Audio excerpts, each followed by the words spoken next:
Kupata wafadhili wa kuweza kusaidia watoto njiti katika nyakati hizi ambazo dunia inapambana na ugonjwa wa corona sio kazi rahisi. Kwa hospitali ya Mvumi ilichukua mwaka mmoja. Tulitafuta ufadhili kwa makampuni na watu mbalimbali. Tukawafikia Seagull Family Foundation. Kwa muda mfupi walitujibu na tukaanza maandalizi ya manunuzi ya vifaa tiba kwa ajili ya kwenda kuboresha huduma kwa watoto njiti katika hospitali ya wilaya ya Chamwino, Mvumi.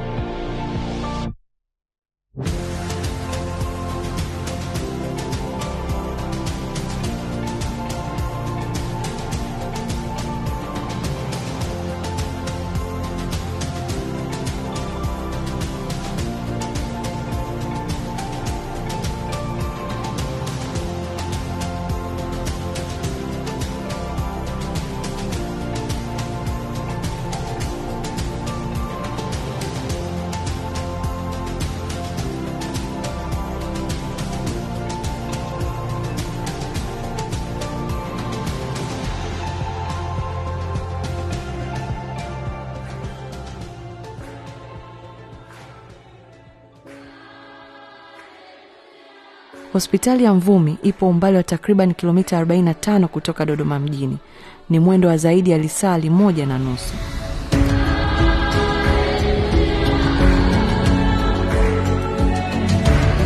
Nashukuru sana wafadhili wetu Seagull Family Foundation pamoja na wasamaria wema ambao wametusaidia kuhakikisha sisi tunafika Mvumi na kuchangia vifaa tiba hivi ambavyo vina thamani ya milioni 25.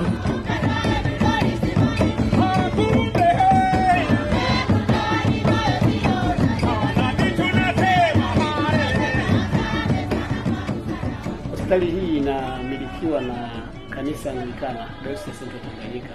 Ilianza miaka 1920. Ilianzishwa na wamishionari wakati huo walikuwa wakitokea Uingereza na Australia. Walianza kama kanisa, wakaanzisha swala la elimu, kuwafundisha watu, lakini wakaona ni muhimu kuwa na huduma za afya. Kwa hiyo wakaanzisha hospitali katika miaka ya 1920 na wakaendelea. Mwaka 1960 ndipo ambapo majengo mengi tunayoyaona sasa hivi yalijengwa. Hospitali ambayo kuanzia mwaka 2008 ilianza sasa, Dayosisi ya Central Tanganyika iliingia ubia na serikali kuiendesha hospitali kama hospitali teule ya halmashauri ya wilaya.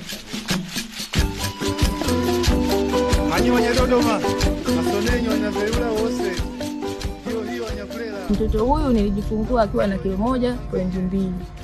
Nikaruhusiwa akiwa na kilo 2.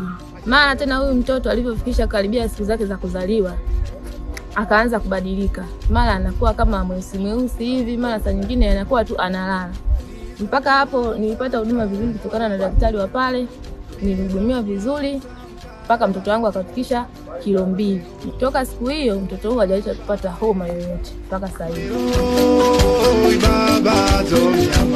Nikisimama kama mkuu wa wilaya ya Chamwino, ninasimama kwa furaha kifua mbele. Tumepokea misaada mingi sana kutoka kwa Doris Moral Foundation ambayo ametoa msaada kwa watoto wanaozaliwa nje ya muda wao, yani kabla ya muda wao wa kuzaliwa. Hili jambo limekuwa faraja kubwa kwetu, kwani litapunguza au niseme litamaliza, ikiwezekana kabisa litamaliza kabisa watoto kabla ya kufikia umri ambao wanatakiwa waishi.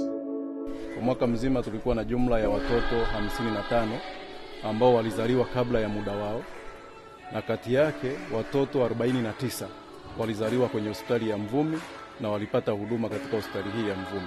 Watoto 5 walizaliwa kwenye vituo vya afya na walipewa rufaa kuja hospitali ya Mvumi ili kuendelea kupata huduma. Kabla ya msaada huu, kwa kweli tulikuwa tuna uwezo wa kuhudumia watoto wachache, lakini pia rufaa kwenda hospitali ya mkoa zilikuwa ni nyingi kutokana na kwamba kitengo chetu kilikuwa kina uwezo wa kuhudumia watoto wengi. Hospitali hii sasa itaweza kuhudumia watoto wengi zaidi ya 5 mpaka 6, lakini pia huduma zitakazotolewa zitakuwa bora zaidi kwa sababu tumeweza kupokea vifaa ambavyo ndivyo vinavyotakiwa vya muhimu kwenye kutoa huduma hii ya watoto wachanga. Mwanangu na kilo monga na pointi monga, Sadhi na kilo monga pointi 8. Mshukuru madaktari Janhadida mwanangu na Doris yacheta vifaa. Kumshukuru Mungu ya mtaze na wauguzi wetu, Mungu wataze.